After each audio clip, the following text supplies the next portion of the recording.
This is quick value number 267, looking at Markel. I've never actually done a deep dive on this one, so this is kind of new for me.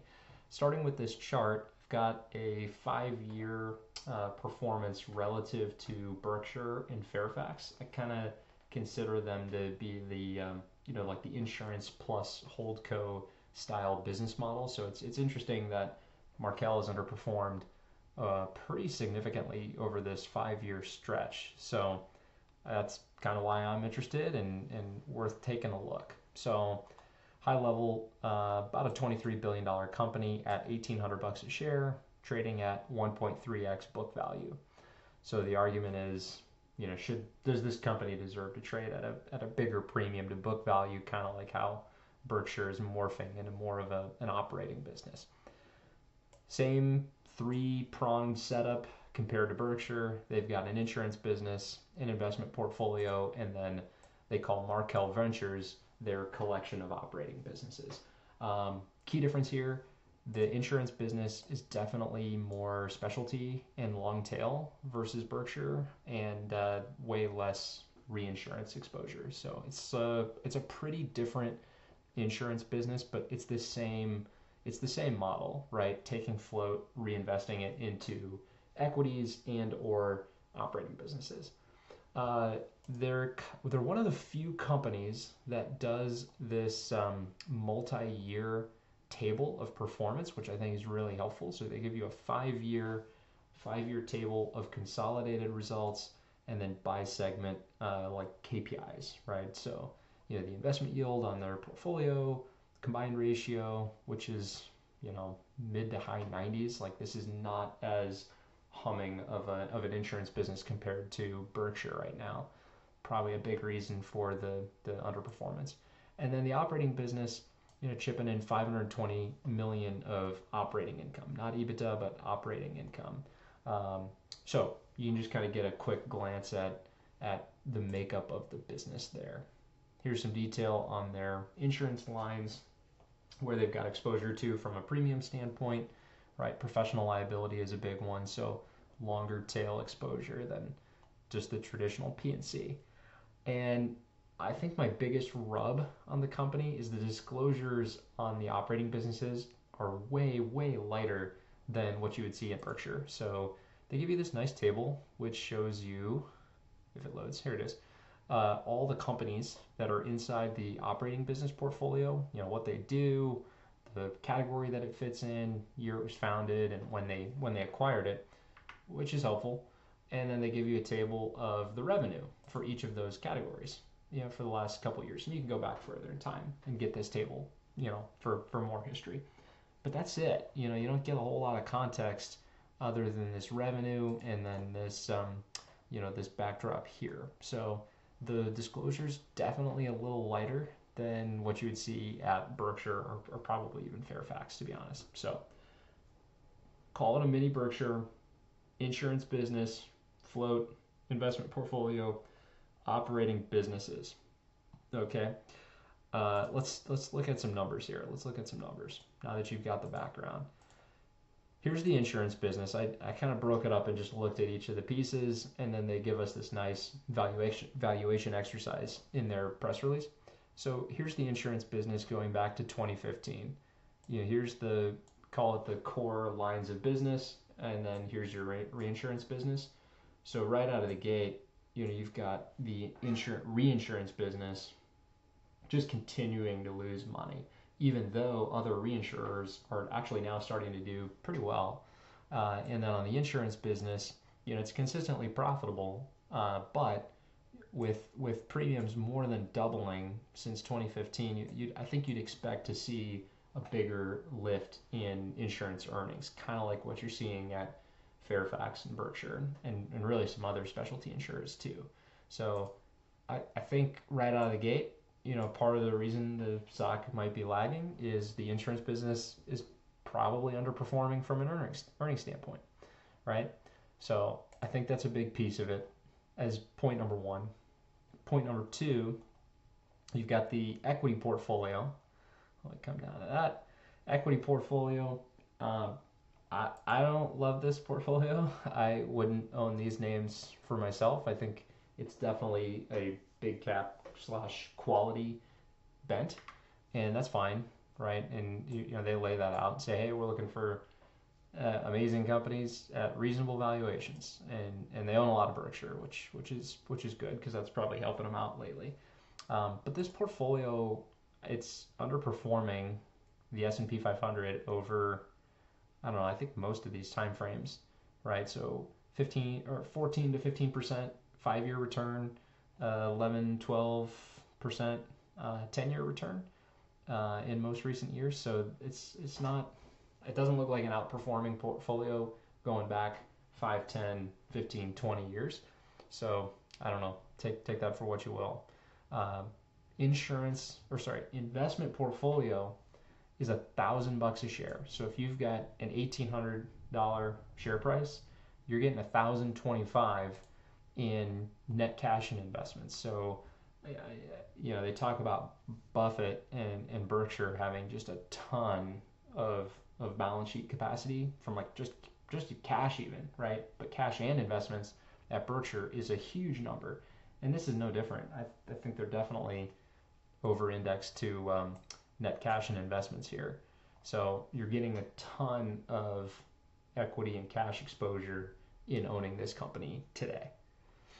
Capital allocate. Oh, so let me go back to ventures. Ventures first. Where's ventures? Here it is. Okay. So here's the ventures portfolio, right? You can see 2016 to 2024 earnings, and this is just operating income, not EBITDA, not net income, operating income. It's growing almost 16% annually, and it's slowed the last year, but it's still a pretty solid trajectory. And if you look back over like a 10-year time frame, they haven't taken a whole lot of impairment charges on this thing, so I think they've actually done a decent job of doing this growth through acquisition program here. So it looks like the ventures portfolio, I mean, if you're staring at these results, you're probably thinking to yourself, man, maybe pull back on the equity portfolio and deploy more into ventures, fix your insurance business, and then maybe start buying back some stock. And I'll touch on that in a minute. So I think that's the basic premise here. And they do have an activist in there, Jana, calling for a separation of the insurance business and the operating business. So kind of interesting what's going on right now. All right, capital allocation. Last piece before looking at the valuation. So good cash flowing business, right? And in Berkshire's past, you know, they've spent a lot of money on acquisitions. More recently, they've started to do some buybacks, and then they've continually pumped up the cash and investment portfolio. And it's pretty similar here, right? It's pretty similar here. Acquisitions were really heavy in 2015, 2021. I mean, look at that, right? Tons of M&A. And since 2021, it's really cooled off a lot. Like they've actually done more outbound than inbound during that 3-year stretch. And most of that money recently is going into the investment portfolio, both in fixed income and in equity. So this isn't just money going into the equity portfolio. And you can see buybacks ramping, right? Like this 2015 to 2020 period is pretty light. Call it like 50 million a year maybe. And then 200, 300, 450, almost 600 million spent on buybacks in the most recent year, which is still pretty small compared to a $23 billion market cap. So, you know, it's interesting looking at the shifts in capital allocation, like pull back on M&A, funneling money onto the balance sheet in the investment portfolio, starting to buy back stock, but not really super meaningful amounts just yet. So that's capital allocation. And I don't know where they're headed from here other than the fact that they did announce a $2 billion share buyback authorization. So I don't know, maybe they're intending to go more aggressive on the buyback side. Valuation. So the press release, Q4 release, here it is. I got it linked at the bottom of the article. They do this valuation exercise for you. They give you the math and how they think about it, which is pretty cool, right? So here it is, growth and intrinsic value per share.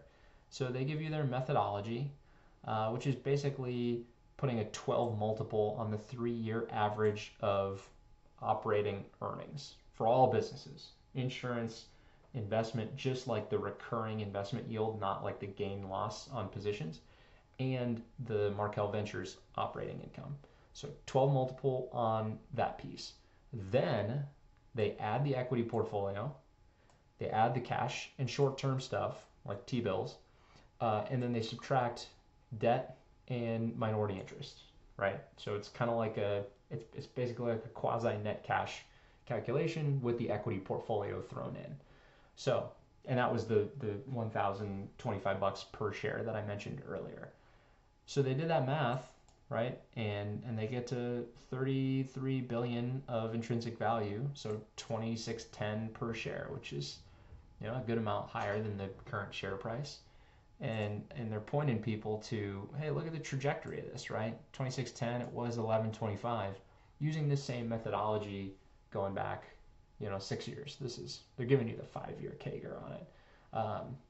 So yeah, they're saying, hey, look, we've compounded intrinsic value at 18% a year over 5 years, and the stock's only grown 9% a year over the last 5 years, right? And oh yeah, here's all the math behind the operating income calculations. So I don't know. I don't love this methodology. It's not horrible, but if you think about Buffett's 2-column approach, you know, it's, hey, here's the value for the operating businesses, and then here's the investment portfolio. So this is kind of like double counting in some sense, but not totally and completely, because this equity portfolio isn't totally discretionary. They can't, you know, they need some of that capital on the insurance side of the business. So yeah, I don't know. I think it might be trading at this gap because the insurance business is just not performing all that well recently as the biggest component to it, right? Like if they saw the same earnings lift, where is this? Here we go, segments. Yeah, okay. So here's Berkshire, right? This is just a table of insurance earnings, investment income, and operating earnings. So you can see, you know, Berkshire's just taken off in the last 2 years from the insurance side of the business. And even their investment income is starting to compound significantly. So if you were to chain that to a starting point of 100 for each of these, right? Insurance is 27 times larger from an earnings standpoint now. I mean, that's huge, right? And the insurance business for Markel is up 2x. But the OpCo side of the business is performing better. So I don't know. I mean, this has got to be the biggest component to it, right? People say, well, look at that. You know, why don't we have that here? And even for the investment income side, like, all right, earnings haven't grown as significantly, even though rates are up. And not saying that the investment portfolio is not yielding more, just not as commensurate to Berkshire. So I think this is a big part of the valuation disconnect. So still kind of interesting. I think management gets it, right? Like if you read their last call or their last shareholder letter, which is pretty good, they give you all this helpful info in their shareholder letter. But if you read it, you know, they comment on the activist arguments and say, hey, we've already initiated a strategic review. We'll see what that brings, and we're ramping up the buybacks. So I don't know. It's kind of interesting at today's price. I haven't gone super deep on it, so I've got more work to do, but would love to know what you think if you've looked at it.